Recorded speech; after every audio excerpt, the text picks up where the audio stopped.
Okay, तो जितने भी 12th क्लास के स्टूडेंट हैं उनके लिए ये वीडियो होने वाला है, ठीक है, पहले बता दे रहा हूँ। तो जितने भी 12th क्लास के नहीं है वो सब जा सकते हैं वापस, ठीक है। तो 12th क्लास के जितने भी स्टूडेंट हैं वो ये वीडियो देखेंगे, और स्पेशली ये जो वीडियो होने वाला है ये एक्चुअली होने वाला है उनके प्रैक्टिकल से रिलेटेड क्वेश्चंस के लिए, ठीक है। अब क्या होता है कि केमिस्ट्री का जो प्रैक्टिकल है वो जनरली चल ही रहा है, कुछ जगह पे चल रहा है, कुछ जगह होने वाला है, कुछ जगह समझ सकते हो क्या है।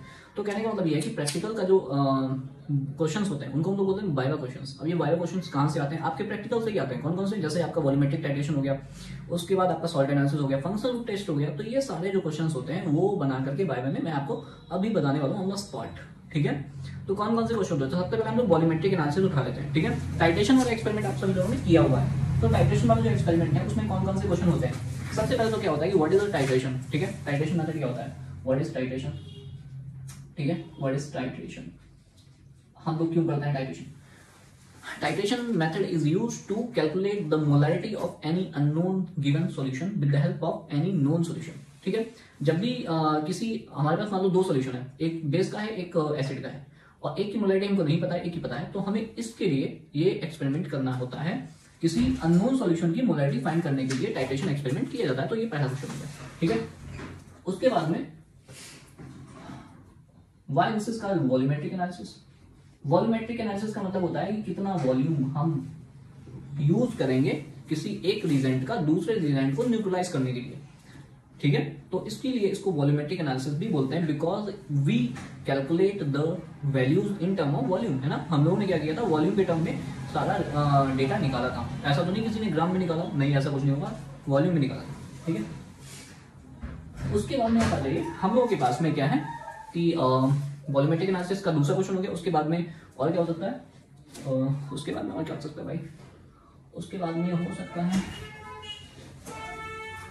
उसके बाद में हाँ, इसमें क्या होता है, कुछ चीजें होती है, जैसे कि आपका सबसे पहले तो एक हो जाएगा क्या बोलते हैं उसको, कि आपने इसमें एंड पॉइंट क्या होता है, ठीक है। हाँ, दूसरा इसमें स्टैंडर्ड सॉल्यूशन क्या होता है? What is the mean of standard solution? Standard solution क्या होता है? स्टैंडर्ड सॉल्यूशन का मतलब होता है कि जब भी किसी सॉल्यूशन को हम लोग एक डिफिनिट कंसंट्रेशन बनाते हैं, जैसे हमने 2 मोलर बना लिया, 3 मोलर, 0.5 मोलर, 0.25 मोलर, ये सब की मोलैरिटी हमको पता है, कंसंट्रेशन जब पता होता है किसी सॉल्यूशन का, तो ऐसे सॉल्यूशन को हम लोग बोलते हैं स्टैंडर्ड सॉल्यूशन। समझ में आया? ठीक है। उसके बाद में नेक्स्ट क्या होता है? एंड पॉइंट क्या होता है? What is the end point? And point का मतलब होता है कि हम जो कोई केमिकल रिएक्शन कराते हैं, जैसे कि आपकी जो ब्यूरेट ट्यूब है, ब्यूरेट ट्यूब से सॉल्यूशन निकल करके टाइट्रेशन फ्लास्क में जाता है। टाइट्रेशन फ्लास्क क्या होता है? ब्यूरेट ट्यूब क्या होती है? पिपेट क्या होता है? ये सब चीजें आपको पता होनी चाहिए, ठीक है। नहीं तो नहीं पता पाते तो बहुत बेइज्जती होती है, ठीक है। तो एंड पॉइंट क्या होता है? एंड पॉइंट का मतलब होता है कि जो ब्यूरेट से सॉल्यूशन आप टाइट्रेशन फ्लास्क में ट्रांसफर करोगे, कब तक करोगे, कैसे पता चलेगा? तो उसको हम लोग बोलते हैं एंड पॉइंट। एंड पॉइंट का मतलब होता है the reaction where we need to be stopped, ठीक है। यानी कि हाँ, रिएक्शन कंप्लीट हो चुकी है, अब हमें इसमें सॉल्यूशन ट्रांसफर करना बंद कर देना चाहिए, ठीक है।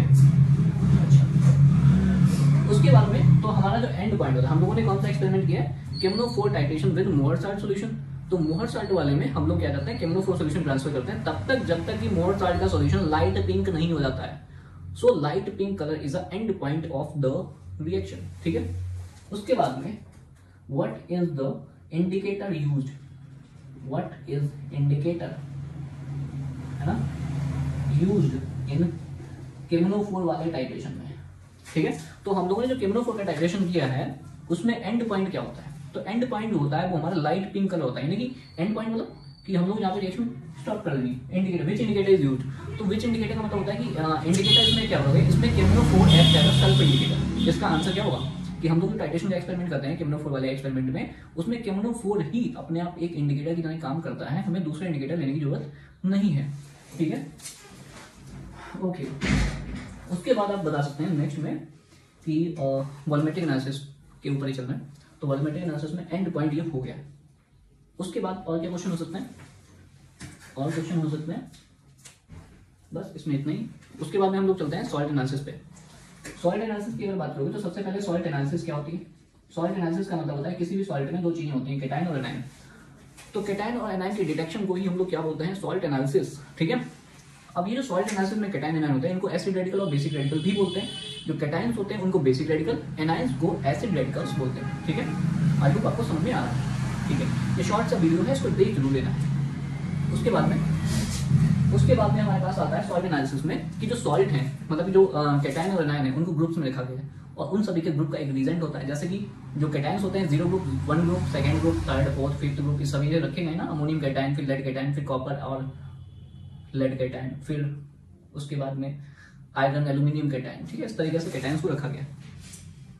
ओके, तो ग्रुप्स में कैटायन और एनायन को रखा गया और ऐसे ही एनायंस को भी रखा गया। तो उसके बाद में हम लोगों ने कौन कौन से कैटायन एनायन किए, हम लोगों ने जो कैटायन एनायन किए उनको हमें कैसे डिटेक्ट किया, लैब में कैसे किया है। जैसे कि सपोज कोई सॉल्ट लिया है, उसमें हम लोगों ने NaOH का डाला, उसमें अमोनिया एकदम स्मेल निकली, तो इसका मतलब क्या पता है, इसके पता चला कि भाई इसमें अमोनियम कैटायन हो सकता है। कंफर्म करने के क्या करेंगे, हम लोग HCl की भीगी रॉड मुंह के पास ले जाएंगे और धुआं हो जाएगा। धुआं अगर हो गया तो कंफर्म हो जाएगा कि भैया ये अमोनियम ही है, ठीक है। अच्छा, उसके बाद सॉल्ट एनालिसिस इतना हो गया। सॉल्ट एनालिसिस होती क्या है, कैटायन एनायन क्या होते हैं, एसिड बेसिक रेडिकल्स क्या होते हैं, बस। नेस्लर रीजेंट टेस्ट, हाँ नेस्लर टेस्ट आपको याद रख लेना है। नेस्लर टेस्ट क्या होता है या नेस्लर रीजेंट क्या होता है। नेस्लर रीजेंट होता है K2HgI4, ठीक है। K2HgI4 एक कोऑर्डिनेशन कंपाउंड होता है, इसको हम लोग बोलते हैं नेस्लर रीजेंट, ठीक है। और नेस्लर रीजेंट अमोनियम कैटायन के डिटेक्शन के लिए किया जाता है। नेस्लर रीजेंट अगर हम अमोनियम कैटायन वाले सॉल्ट में डाल देते हैं तो अमोनियम का जो सॉल्यूशन होगा, उसका जो सॉल्यूशन होगा, जो जिस सॉल्ट में अमोनियम होगा वो ब्राउन कलर का हो जाता है, ठीक है। इससे कंफर्म होता है कि हाँ इसमें अमोनियम कैटायन है, तो ये बोला जाता है नेस्लर टेस्ट और इस रीजेंट को बोलते हैं नेस्लर रीजेंट K2HgI4। अब बात यहाँ पे ये है कि ये कोऑर्डिनेशन कंपाउंड है, तो इसका कोऑर्डिनेशन कंपाउंड का IUPAC नेम भी है। तो इसका जो IUPAC नेमिंग होगा वो क्या होगा, इसका जो IUPAC नेमिंग है वो हो जाएगा पोटेशियम टेट्राआइडो मर्क्यूरेट, ठीक है। अब मैं आपको बता दे रहा हूँ, यहाँ पे पोटेशियम पे प्लस चार्ज होता है 1 पे, तो 2 पोटेशियम पे 2 चार्ज हो गया।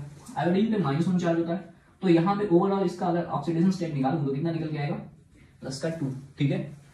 Potassium tetraiodomercurate is a coordination IUPAC of this compound, है ना। कोऑर्डिनेशन कंपाउंड का IUPAC नेम है ये। कॉमन नेम क्या है, नेस्लर रीजेंट। IUPAC नेम क्या है, पोटेशियम टेट्राआइडो मर्क्यूरेट, ठीक है। इसके बाद हम लोग क्या कर सकते हैं, इसके बाद हम लोग कर सकते हैं, इसके बाद हम लोग कर तो सकते हैं, लेकिन उसके बाद हम लोग फंक्शनल ग्रुप करने वाले हैं। फंक्शनल ग्रुप के बारे में बताओ भाई, फंक्शनल ग्रुप क्या होता है।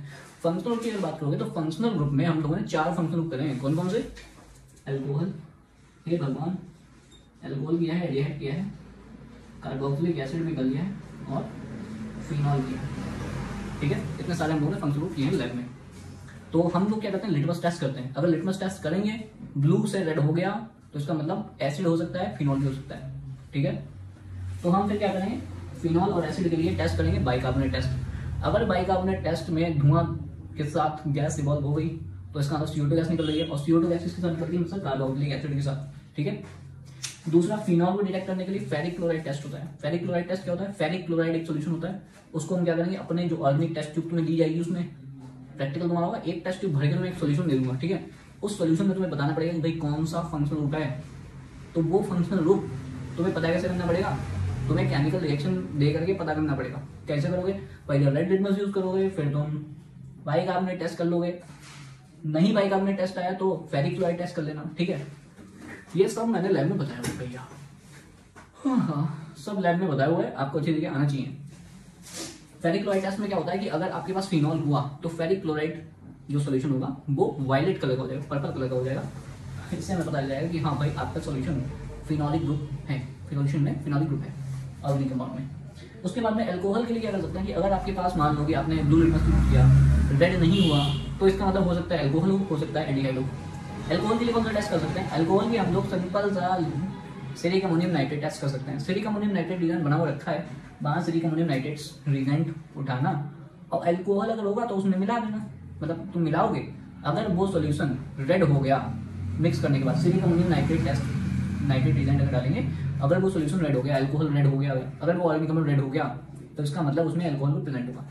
अल्कोहल को कंफर्म करने का एक और टेस्ट हो सकता है, कौन सा, एस्टरिफिकेशन टेस्ट। एस्टरिफिकेशन टेस्ट हमने कराया, अल्कोहल के साथ में एस्टर बनाने के लिए क्या लेना पड़ता है, कार्बोक्सिलिक एसिड। तो हम क्या करेंगे, अल्कोहल के साथ में कार्बोक्सिलिक एसिड ऐड करेंगे और उसमें थोड़ी 4-5 ड्रॉप जो है कंसंट्रेट H2SO4 की ऐड कर लेते हैं। कंसंट्रेट H2SO4 की जब रॉड ऐड करेंगे, मतलब ड्रॉप ऐड करेंगे, हाँ, तो कंसंट्रेट H2SO4 की कुछ ड्रॉप अगर ऐड करेंगे तो उसमें हम लोगों को एस्टर मतलब कि स्वीट स्मेलिंग सब्सटेंस देखने को मिलेगा। स्मेल करना पड़ेगा इसको, तो स्मेल करने पे अगर स्वीट स्मेलिंग सब्सटेंस आ रही है तो वह एस्टर होगा, ठीक है।